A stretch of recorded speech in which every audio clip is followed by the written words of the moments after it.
ہمارے بزرگ فرمایا کرتے تھے سونے سے پہلے 5 انگلیاں بھی گن لیا کرو، 5 نمازیں بھی گن لیا کرو۔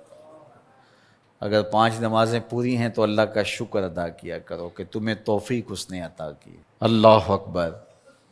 حضور علیہ السلام نے کچھ لوگوں کو دیکھا معراج کی شب کہ ان کے سر پتھروں سے کوٹے جا رہے ہیں، کچلے جانے کے بعد پھر دوبارہ سر صحیح کر دیے جاتے ہیں، پھر پتھروں سے ان کے سر کوٹے جاتے ہیں، ریزہ ریزہ ہو جاتے ہیں، پھر دوبارہ ان کے سر صحیح کر دیے جاتے ہیں۔ جبریل امین نے کہا حضور یہ آپ کی امت کے وہ لوگ ہیں جو نماز میں کاہلی کیا کرتے تھے، نماز میں سستی کیا کرتے تھے، نمازوں پر بوجھ تھا کہ یہ وقت ہو گیا ہے اب پڑھنی پڑے گی، دیر کرتے رہتے، پہلے پڑھنا ہی نہیں چاہتے تھے، اگر پڑھنی پڑھ بھی جاتی تو پھر نماز کی وجہ سے ان کے سر بوجھل رہتے تھے۔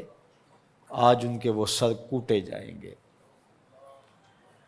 نوجوانوں بالخصوص میں آپ سے مخاطب ہوں، ماں باپ کو زور نہ لگانا پڑے، آپ کی منتیں نہ کرنی پڑیں، آپ کے ترلے نہ کرنے پڑیں، آپ کو جھڑکنا نہ پڑے، جب حی علی الصلاۃ کی آواز آئے تم بستر سے چھلانگ لگا کے اٹھ جاؤ کہ میرے رب کا بلاوا ہے میرے نام۔ میسج ہے۔ طلباء سے کہوں گا کہ استاد کو بیدار نہ کرنا پڑے تمہیں، جب اذان کی صدا آئے تو خود اٹھ کر کے مصلی پہ آ کے بیٹھ جاؤ کہ میرے رب کا بلاوا میرے نام آیا ہے۔ اپنے ہم عمر لوگوں سے کہوں گا طبیعت کی کمزوریوں کے باوجود رب کے بلاوے پہ مصلی پہ بیٹھ جاؤ۔ نماز کا چھٹکارا نہیں ہے، رستگاری نہیں ہے۔ زکوٰۃ نصاب پہ واجب ہوتی ہے، حج استطاعت پہ واجب ہوتا ہے، روزہ صحت کے ساتھ مشروط ہے۔ اگر شیخ فانی ہے یا ایسی بیماری ہے روزہ نہیں رکھ سکتا، فدیہ دے دے۔ مسافر کو چھوٹ ہے، بیمار کو چھوٹ ہے کہ وہ دیگر ایام میں اس کی قضا کر لے، لیکن نماز کی چھوٹ نہیں ہے۔ بیمار ہے تب بھی پڑھے گا، صحت مند ہے تب بھی پڑھے گا، حضر میں ہے تب بھی پڑھے گا، سفر میں ہے تب بھی پڑھے گا۔ بالغ کے اوپر نماز کی کسی صورت میں بھی رخصت نہیں ہے۔ کھڑے ہو کے نہیں پڑھ سکتا بیٹھ کے پڑھ لے، بیٹھ کے نہیں پڑھ سکتا لیٹ کے پڑھ لے، اشارے سے پڑھ لے۔ وضو کے لیے پانی دستیاب نہیں ہے تو تیمم کر لے۔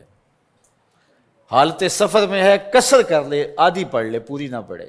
دشمن کے مقابلے میں ہے صلاۃ الخوف کی صورت میں پڑھ لے۔ یہ نماز کا مسئلہ ہے، اتنی اہم نماز ہے۔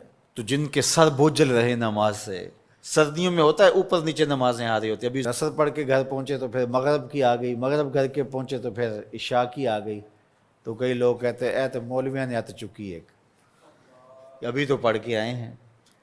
تو کیوں شوق نہیں ہے تمہیں؟ ایک نماز کے بعد وہیں بیٹھ کے دوسری نماز کے انتظار میں مسجد میں قیام کرنے والا، اللہ اکبر، فرشتے ناز برداریاں کرتے ہیں۔ مسجد میں صحابہ بیٹھ جاتے ہیں، ایک نماز پڑھی اب دوسری پڑھ کے جائیں گے، دوسری پڑھی تو اب تیسری پڑھ کے جائیں گے، اور جب نماز کا وقت آتا تو وہ انتظار کرتے کہ ابھی تک اذان نہیں ہوئی۔ اور حضور جب حضرت بلال حبشی رضی اللہ تعالی عنہ کو اذان کے لیے کہتے تو کہتے ارحنا یا بلال، بلال اٹھو ہمارے دل کو راحت پہنچاؤ۔ آنکھوں کی ٹھنڈک قرار دیا نا نماز کو، جعلت قرۃ عینی فی الصلاۃ، میری آنکھوں کی ٹھنڈک نماز میں رکھی گئی ہے۔ تو یہ دل کا قرار ہے، راحت قلب محمد ہے صلی اللہ علیہ وسلم۔